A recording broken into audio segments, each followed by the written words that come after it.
야당의 주광덕 의원이 조국 후보자 딸이 도저히 물리적으로 할 수 없는 일을 했다라고 의혹을 제기했습니다. 직접 들어보시죠. 후보자의 딸은 고등학교 3년 기간 동안 공주대학교에서 26개월간 인턴 활동을 했다라는 기재입니다. 고등학교 3학년 때 공주대 인턴, 서울법대 인턴, 서울대 인권법센터 인턴 3회 인턴을 했고 그 기간도 3개 인턴 활동 기간이 중복됩니다. 이렇게 겹치기 기간에 인턴 활동을 했다는 이 학생 기록부의 기재 내용은 허위일 가능성이 누가 봐도 상당히 높지 않습니까? 특히 서울에서 멀리 떨어져 있는 공주대학교에서 26개월간 인턴 활동을 했다는 것은 후보자의 딸이 서울에 소재하는 고등학교 학생입니까? 공주에 있는 대학생이었습니까?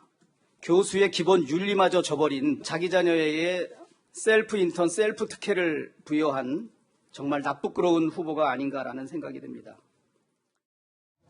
주광덕 의원이 설명한 건 이거예요. 2009년 3월 3일에서 9월 2일까지 조국 후보자의 딸이 충남 공주대에서 인턴을 했는데 공주대에서 인턴 중인 5월 1일에서 15일까지는 또 서울법대에서 인턴을 했고 서울대 공익인권법센터에서도 또 인턴을 했다. 이 세 개가 각각 스펙으로 추가됐는데 이 세 개 인턴 활동 기간이 겹친다는 거예요.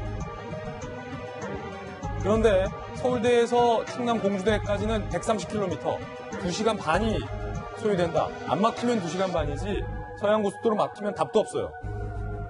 외곽순환도로 막히면 답도 없어요. 들어올 때.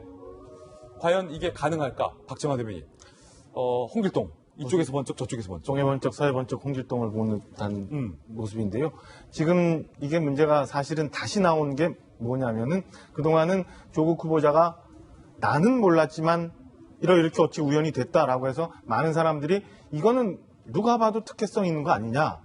아이를 학교를 보내기 위해서 내가 갖고 있는 무언가의 권력을 이용해서 했던 거 아니냐. 그리고 앞서 우리 얘기했던 것처럼 장모 교수와 또 무슨 짬짬이 의혹이 있는 거 아니냐라는 의심을 품었었는데 지금은 어떻게 되냐면 허위까지 나온 거예요. 그동안은 특권, 위선 이런 거였지만 지금은 일반인은 접근할 수도 없는 그 인턴십 자리를 가짜로 허위로 등재해서 학교 가는데 쓰는 거 아니냐 이런 의혹까지 나오는 거거든요. 근데 이 건에 대해서 아직 조국 후보자는 얘기가 별로 없는 거고 많은 사람들은 궁금해하고 있는데도 출근하면서 답 안 하고 딴 데서 얘기하겠다고 하고 또 이 조국 후보자를 옹호하는 지층에서는 이게 다 제도 탓이다 돌아가고 있는 거거든요. 그러니까 지금 위선이나 잘못된 거 특혜 지금까지 청년들이 분노했던 불공정에 대해서 끝나고 난 다음에 이제는 허위 기재한 건까지 나왔으니까 이 건에 대해서도 좀 분명히 조국 후보자가 얘기를 해야 되는데 글쎄요. 크게 나눠서 다른 학생들은 어떻게 되는지 모르지만 저 모양이 유학반 반장이었으니까 그때 유학반에 있었던 학생들은 과연 뭐라고 얘기하는지 저는 궁금한 것 같아요. 외고에 있는 학생들 보통 보면 새벽부터 밤까지 같이 다니면서 학교 공부하고 그다음에 뭐 학원을 또 같이 가고 다 같이 움직이는데 저렇게 멀리 공주까지 며칠씩 가서 인턴하고 또 서울대 가서 인턴하고 뭐 했던 것들을 과연 그 친구들은 보고 알고 있었는가 아니면 그 시간에 혹시 그 친구들하고 같이 학원에 있었던 건 아닌가 같이 다녔던 학생들은 어떤 마음으로 지금의 이런 뉴스를 보고 있는지 그 심경이 궁금합니다. 한편 이 조국 후보자의 표정이 지금 논란이 되고 있습니다. 국민들을 상대로 유감을 표현하면서 엘리베이터에 타서는 묘한 미소를 보였던 그 표정 때문에 지금 논란이 되고 있는 건데 직접 한번 영상으로 보시면서 이야기 나눠보겠습니다.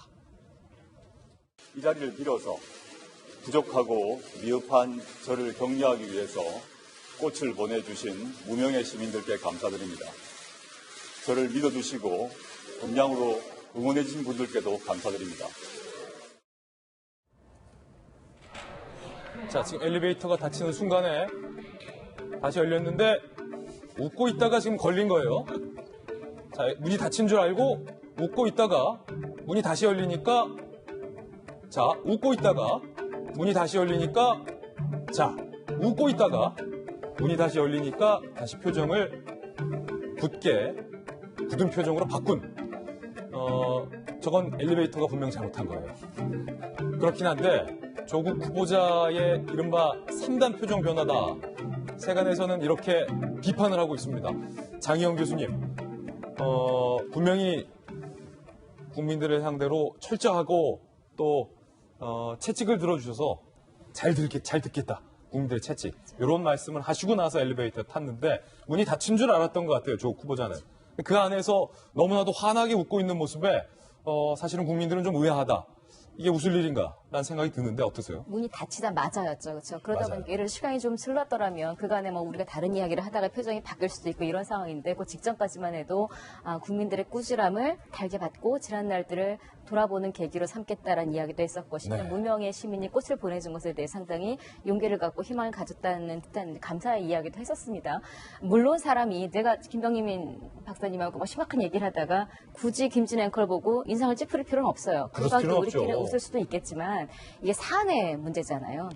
가벼운 사안 가지고 이야기를 하고 있다면 표정이 바뀌는 것에 대해 사람들이 이해할 수 있습니다. 근데 지금 이번 사안 같은 경우에는 워낙 국민적인 관심이 있고 또 국민적인 분노까지 일고 있는 상황에 지금 이런 표정이 보이다 보니까 이제 비판을 굳이 하자면 앞에서 한 게 쇼가 아니냐, 연기가 아니냐 이런 이야기가 나오는 거죠. 심지어는 제1야당에서는 뭐 직접적으로 대놓고 위선적이다라는 표현을 쓰기도 했었고요. 게다가 좀 국민들의 감정이라는 게 워낙 극단적으로 나뉘어 있긴 합니다만 사실 일부 지금 현재 여당이나 조국을 지지하던 자들도 지금 아이들 문제 나오고 이런 문제에서 조금 그 비슷한 생각을 하고 있었던 거예요. 앞으로는 뭐 앞에서는 뭐 개천에서 용난이 가재가 어쩌니 뭐 이런 이야기를 하고 있지만 사실상 조국은 그런 사람이 아니었던 것 아니야라는 의혹 혹은 실망을 갖고 있는 상황에서 저렇게 순간적으로 표정이 바뀌는 걸 보니 역시 그런 사람 아니었어라는 생각도 한번 할 수가 있는 상황인 것 같아요. 그러다 보니 좀 뭐 이걸 가지고 개인적으로 조국 씨가 정말 앞뒤 다른 사람입니다라고 말하고 싶지는 않아요. 네. 그거 하나 가지고 그렇게 하는 거는 비하하는 거는 사실은